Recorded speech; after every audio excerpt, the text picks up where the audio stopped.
Hello students, आज की इस वीडियो में हम ITI first year electrician trade theory का चैप्टर नंबर 12 पढ़ने वाले हैं और चैप्टर नंबर 12 का ये वीडियो नंबर 2 होने वाला है। यानी इससे पहले का हमने एक लेक्चर आपको दिया था जिसमें कि मैंने आपको अर्थिंग से रिलेटेड सारी चीज़ें बता दी थी। अर्थिंग क्या होती है, इसका इंपॉर्टेंस क्या होता है ना। इस चैप्टर में हम क्या क्या पढ़ेंगे, अर्थिंग के टाइप्स कितने होते हैं, मैथड्स कितने होते हैं, वो सारी चीज़ें हमने लास्ट क्लास में कवर कर लिया था। आज की इस वीडियो में हम इस चैप्टर को कंटिन्यू कर रहे हैं एंड इस लेक्चर में हम पढ़ने वाले हैं अर्थिंग के लाभ और हानियाँ, advantages and disadvantages of earthing. देखिए, किसी चीज़ के फ़ायदे हैं तो उसके नुकसान भी होंगे, ये तो लाजमी है। तो यहाँ पर आज की इस वीडियो में हम काफ़ी नई चीज़ें सीखने वाले हैं, तो इस वीडियो में एंड तक बने रहिएगा। एंड अगर आपने पुराने लेक्चर्स को नहीं देखा है जो कि मैंने आपको लास्ट क्लास प्रोवाइड की हैं, है ना, अगर आपने पिछले चैप्टर्स को कवर नहीं किया है तो आपको करना क्या है, घबराना नहीं है। आपको चैनल पर जाना है, वहाँ पर मैंने प्लेलिस्ट बना दी है ITI first year electrician trade theory. तो वहाँ पर आप उस प्लेलिस्ट को ओपन करके अपने सभी लेक्चर्स को कवर कर सकते हो एंड अपनी पढ़ाई कर सकते हो। तो देखिए, अब हम इस वीडियो को शुरू कर लेते हैं। अर्थिंग से संबंधित कुछ लाभ एवं हानि निम्नलिखित हैं जो कि मैंने यहाँ पर लिख रखी हैं। अब देखिए, सबसे पहले हम बात करेंगे एडवांटेजेस की, यानी क्या क्या लाभ होते हैं हमें अगर हम अर्थिंग करते हैं। पहला इसमें हमारा लाभ है, इसके प्रयोग से उपकरणों में विद्युत धारा वहन करने वाले भाग भू विभव पर बने होते हैं। इसका मतलब क्या हुआ, तो देखिए इसमें जो है अगर हम अर्थिंग का प्रयोग कर रहे हैं तो जो हमारे उपकरण होंगे, इंस्ट्रूमेंट्स होंगे जो कि हम यूज़ करते हैं, जैसे चार्जर हो गया, है ना, और जो आपका मोबाइल चार्जर हो गया, स्पीकर हो गया, है ना, प्रेस हो गई, एंड जो आपका कूलर हो गया, है ना, काफ़ी सारे इंस्ट्रूमेंट होते हैं। तो वो सारे के सारे अगर हम यूज़ कर रहे हैं और अर्थिंग है तो ऐसे में होगा क्या, विद्युत धारा वहन करने वाले भाग जो होंगे ना, वो विभव से जो आपने अर्थिंग कर रखी है उस पर बने रहेंगे, है ना। तो ये बात हो जाएगी। इससे होगा क्या, अगर उस उपकरण में कहीं से करंट का लीकेज होता है तो ऐसे में जो है वो भू संपर्कित होने के कारण इलेक्ट्रिकल जो है जो आपकी लीकेज करंट होगा वो ग्राउंड हो जाएगा और आपको शॉक नहीं लगेगा, है ना। तो ये फ़ायदा हो जाता है। दूसरा हमारा फ़ायदा है, अर्थिंग को ट्रांसफार्मर, मोटर, अल्टरनेटर व सभी मशीनों से जोड़ने पर दुर्घटनाओं की समस्या कम हो जाती है। अब देखिए, जो आपकी अर्थिंग है वो ट्रांसफार्मर में भी होगी, मोटर में भी होगी, अल्टरनेटर में भी होगी और सभी मशीनों में भी होगी। तो ऐसा करने पर क्या होता है, दुर्घटनाओं की समस्या हम कम हो जाती है, यानी कि बिल्कुल तो नहीं कह सकते लेकिन बहुत ज़्यादा कम हो जाती है ना। ऐसा करने पर देखिए, मान लीजिए आपका ट्रांसफार्मर है, लीकेज करंट हो गया है, तो अगर कोई खंबे को छू लेगा तो उसे बहुत ज़्यादा शॉक लग जाएगा। मोटर है, मोटर को आप, पानी वाली मोटर होती है, अगर वहाँ पर लीकेज करंट है तो आपको बहुत ज़्यादा जोरों का शॉक लगेगा अल्टरनेटर के द्वारा, मशीनों के द्वारा, है ना। तो इसीलिए अगर आपकी अर्थिंग है तो समस्याओं की जो दुर्घटनाओं की समस्या होगी ना वो कम हो जाएगी। ये हमारा दूसरा फ़ायदा हो जाता है। इसके बाद हमारा तीसरा फ़ायदा ये है कि यदि विद्युत उपकरण पर सटीकता से अर्थिंग में की जाती है, यानी कि अगर आपका कोई उपकरण है, सटीकता से अर्थिंग की गई है, तो ऐसे में यदि धारा लीकेज हो तो भी मनुष्य को विद्युत झटका नहीं लगेगा, जो कि मैंने आपको बता ही दिया। अगर आपके पास कोई उपकरण है, विद्युत उपकरण है, उसको आपने सही से अर्थिंग कर रखा है ना, तो ऐसे में अगर उस उपकरण में लीकेज करंट भी होगा ना तब भी आपको शॉक नहीं लगेगा, विद्युत झटका नहीं लगेगा। तो इस बात को आप ध्यान रखेंगे, है ना। तो ये हमारा तीसरा फ़ायदा हो जाएगा। इसके बाद चौथा नंबर हमारा फ़ायदा होता है कि जब धारा लीकेज होती है ना तो भूमि के संपर्क में आने पर धारा का मान बढ़ जाता है। अब ऐसा कैसे, देखिए, जब आपका कोई उपकरण है उसमें धारा लीकेज हो रही है तो भूमि के संपर्क में आने पर उसके जो धारा का मान है वो बढ़ जाएगा और MCB परिपथ को बंद कर देगा। जो मिनिएचर सर्किट ब्रेकर होता है, MCB आपके घर में लगा होगा तो MCB को बंद कर देगा, वह फ्यूज पिघल कर परिपथ तोड़ देगा। ऐसा कर, ये दोनों चीज़ें जो है क्यों हो रही हैं, ऐसा इसलिए हो रही हैं जिससे कि आप बच सकें, है ना, आपको शॉक ना लगे और आपके इंस्ट्रूमेंट्स बचे रहें। तो ये जो है अर्थिंग के बेनिफिट्स होते हैं। तो देखिए, चौथा नंबर बेनिफिट्स आपको समझ में आया, नहीं आया तो दोबारा समझाता हूँ। देखिए, जब धारा लीकेज, मान लीजिए आपके पास कोई प्रेस है, मान लीजिए आप प्रेस है और इस्त्री आप कर रहे हो, तो ऐसे में होगा क्या, मान लीजिए वो क्या है, उसमें अर्थ लीकेज है, धारा लीकेज है ना, उसमें करंट आ रहा है। तो ऐसे में आप जो है, तो भूमि के संपर्क में आने पर जो है धारा का मान बढ़ जाएगा क्योंकि वो अर्थ से कनेक्टेड है। तो ऐसे में धारा का मान बढ़ जाएगा और MCB ट्रिप हो जाएगी और फ्यूज हो जाएगा, यानी फ्यूज आपका टूट जाएगा और इस तरह से जो है लाइट बंद हो जाएगी एंड आपको पता लग जाएगा कि इसमें लीकेज करंट था, बाकी आप उसे संभलवा सकते हो, है ना। तो इस तरह से ये फ़ायदा होता है। तो ये बेनिफिट्स के ऊपर हमने बात कर ली। एक बेनिफिट्स और है, इसको हम समझ लेते हैं। तो देखिए, ओवरहेड लाइनों पर उच्च वोल्टेज आने पर अर्थिंग व्यवस्था के कारण इसे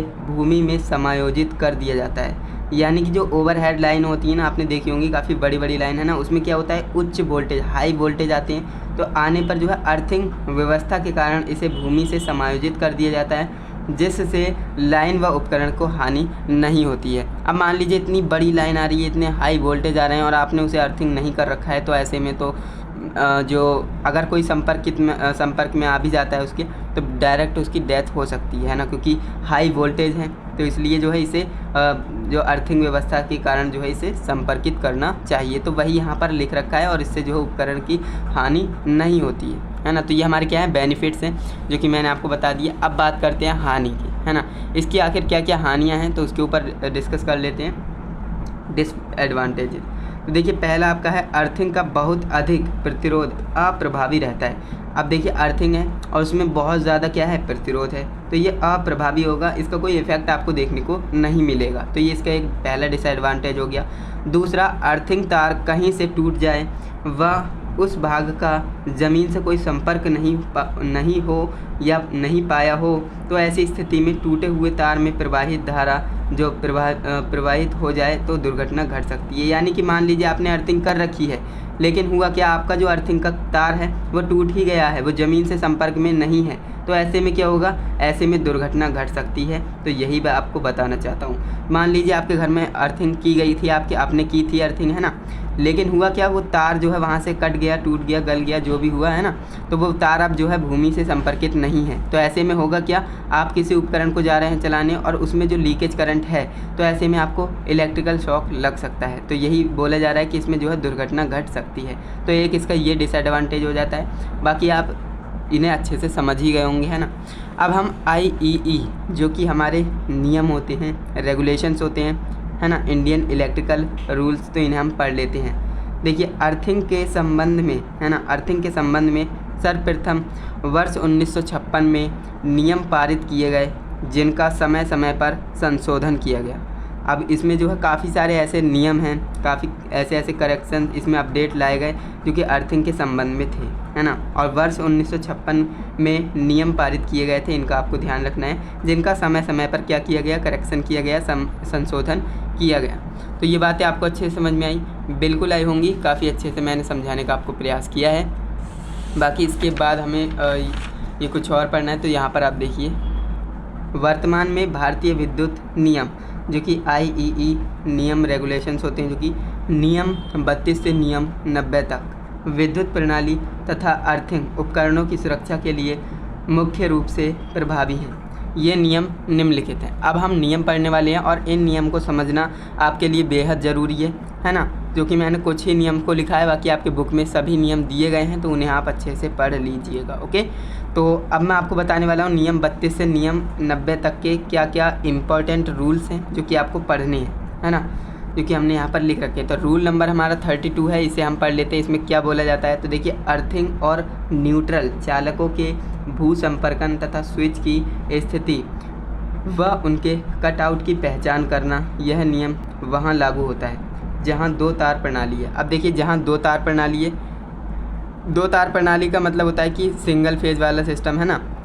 तो उसमें क्या है, अर्थिंग और न्यूट्रल चालकों के मध्य भू संपर्कन, स्विच तथा स्विच की स्थिति में व उनके कटआउट की पहचान करना, यह नियम वहाँ लागू होता है। तो इसे आप ध्यान रखिएगा। और बाकी मैंने आपको बता दिया, ये सिंगल फेज में ये रूल लगेगा, है ना। 3 फेज में क्या होगा वो आगे मैंने आपको बताया होगा। तो देखिए यहाँ पर जो आपका रूल नंबर 51 है, 51 रूल है, जो क्या है, मध्यम, उच्च तथा अति उच्च, है ना, जो मीडियम होता है, हाई होता है और वेरी हाई होता है। ऐसे वोल्टेजेस में संस्थापन हेतु प्रभावी प्रावधान क्या था, सभी प्रकार के धात्विक कार्यों जो कि संस्थापन के संबंध में होते थे, जिन्हें चालक की भांति कार्य करने के लिए डिज़ाइन किया गया है, यदि निरीक्षक आवश्यक समझता है तो उन्हें अर्थ से संयोजित किया जाना चाहिए। अब देखिए इसमें बोला क्या, जो आपके मीडियम वोल्टेज होंगे, है ना, हाई वोल्टेज होंगे और वेरी हाई वोल्टेज होंगे, तो उन्हें जो है संस्थापन हेतु प्रभावी प्रावधान क्या होगा, सभी प्रकार के धात्विक कार्य जो कि संस्थापन से संबंधित होंगे, अगर आप उन्हें समझते हो कि वो सिर्फ क्या हैं, चालक की भांति कार्य करने के लिए डिज़ाइन किए गए हैं। तो ऐसे में आपको करना क्या चाहिए, उसे अर्थ से कनेक्ट करना चाहिए। तो यही इस रूल में बताया गया है। बाकी आपको समझ में आ गया होगा। एंड इसके बाद आगे बढ़ते हैं। तो रूल नंबर हमारा 62 क्या कहता है, इसे हम पढ़ लेते हैं। जहाँ मध्यम वोल्टेज आपूर्ति प्रणाली का प्रयोग किया जाता है। अब देखिए, जहाँ मीडियम वोल्टेज है ना, वहाँ पर क्या होगा, तो वहाँ पर पृथ्वी और उसी प्रणाली से निर्मित किसी चालक के मध्य की वोल्टेज सामान्य परिस्थितियों में निम्न वोल्टेज से अधिक नहीं होनी चाहिए। अब इसमें क्या बोला, तो इसमें देखिए यह जो है वहाँ पर इस्तेमाल करेंगे जहाँ मध्यम वोल्टेज होंगे, है ना, और वहाँ पर पृथ्वी और उसी प्रणाली से निर्मित जो चालक होंगे उसके मध्य जो वोल्टेज होंगे वो सामान्य परिस्थितियों से निम्न यानी कम नहीं होने चाहिए, है ना, निम्न वोल्टेज से अधिक नहीं होने चाहिए, ये बोला जा रहा है इस रूल में, है ना। तो ये आपको समझ में आया होगा। इसके बाद रूल नंबर 88 हमसे क्या कहता है, प्रत्येक गाइड वायर, जो गाइड वायर होता है ना, आपने देखा होगा जहाँ पर बाज़ारों में आपने देखा होगा लाइन जाती, तो उसमें गाइड वायर होता है जो कि वायर को नीचे नहीं गिरने देता है ना। तो प्रत्येक गाइड वायर को प्रत्येक बिंदु पर जिस पर वैद्युतिक निरंतरता विसंयोजित हो अर्थ से संयोजित करना चाहिए। यानी कि इसका मतलब क्या है, जो आपका गाइड वायर होगा उसे भी आपको अर्थ से संयोजित करना चाहिए, ऐसा इस रूल में बोला जा रहा है, रूल नंबर 88, है ना। एंड इसके बाद जो आपका रूल नंबर 90 है, इसमें बोला जा रहा है कि सिरोपरी लाइन। अब देखिए सिरोपरी क्या होता है, जो कि आपके कंडक्टर होता है उसके ऊपर बात कर रहे हैं। सिर को जो सिरोपरी क्या होता है, जैसे ये कंडक्टर है, इसका इंसुलेटर हटा दें तो वो सिरोपरी कहलाएगा, है ना। तो सिरोपरी लाइन के सभी धातु के सपोर्ट एवं धात्विक फिटिंग स्थायी रूप से अर्थ होने चाहिए। इस उद्देश्य की पूर्ति के लिए एक अर्थ तार प्रदान किया गया है जो कि प्रत्येक खंभे से बंधा होगा, है ना, जो कि प्रत्येक खंभे से यानी हर एक खंभे से बंधा होगा, और प्रत्येक मील या इसे 1 मील में कितने किलोमीटर होते हैं, तो 1.601 किलोमीटर होते हैं, पर 4 बिंदुओं पर संयोजित होगा। बिंदुओं के मध्य की जो दूरी होगी एक समान होगी। तो इस बात को भी इस रूल में बताया गया है। तो ये रूल भी आपको समझ में आया होगा। अगर आप इन्हें अच्छे से समझना चाहते हो तो ये आपके बुक में भी लिख रखे हैं, मैंने इन्हें शॉर्ट किया है, तो हो सकता है आपको कुछ चीज़ें समझ में ना आई हो। बाकी आप अपने बुक्स में से पढ़ लीजिएगा। बाकी मैंने जो लिखा है, अब अगर आपको समझ में आ गया है तो बहुत अच्छी बात है ना। तो आज की इस वीडियो में हमने क्या पढ़ा, एक बार रिवाइज़ कर लेते हैं। तो देखिए आज की इस वीडियो में हमने अर्थिंग से रिलेटेड कुछ चीज़ें पढ़ी, जो कि अर्थिंग के लाभ और अर्थिंग की हानियाँ क्या क्या होती हैं इनके बारे में पढ़ा, है ना। एडवांटेज और डिसएडवांटेज हमने पढ़े। फिर जो आपके IEE नियमन यानी रूल एंड रेगुलेशंस हैं वो हमने पढ़ा, है ना। जितने रूल्स होते हैं, जितने रेगुलेशंस होते हैं, वो सारी चीज़ें हमने पढ़ी, है ना। तो ये रूल नंबर 32 से रूल नंबर 90 तक हैं, तो इन्हें आप अपनी बुक्स में से पढ़ लीजिएगा। बाकी मैंने आपको समझाया है, उम्मीद करता हूँ आपको समझ में आया होगा। अगर आपको वीडियो अच्छी लगी है तो वीडियो को लाइक कीजिएगा, चैनल को सब्सक्राइब कर लें, क्योंकि अभी आपका ये चैप्टर क्लोज नहीं हुआ है। ये हमारा लेक्चर नंबर 2 था। लेक्चर नंबर 3 में हम इस चैप्टर को कंटिन्यू करने वाले हैं। बाकी अगर आपको ये लेक्चर समझ में आया है तो अपने दोस्तों को भी इस लेक्चर को शेयर करिएगा, जिससे कि वो भी सीख सकें। बाकी अगर आपको कोई डाउट रह गया है तो कमेंट कर सकते हैं, मैं आपके कमेंट में ही आंसर बता दूंगा। एंड हम मिलते हैं लेक्चर नंबर 3 के साथ। तब तक के लिए जय हिंद, वंदे मातरम।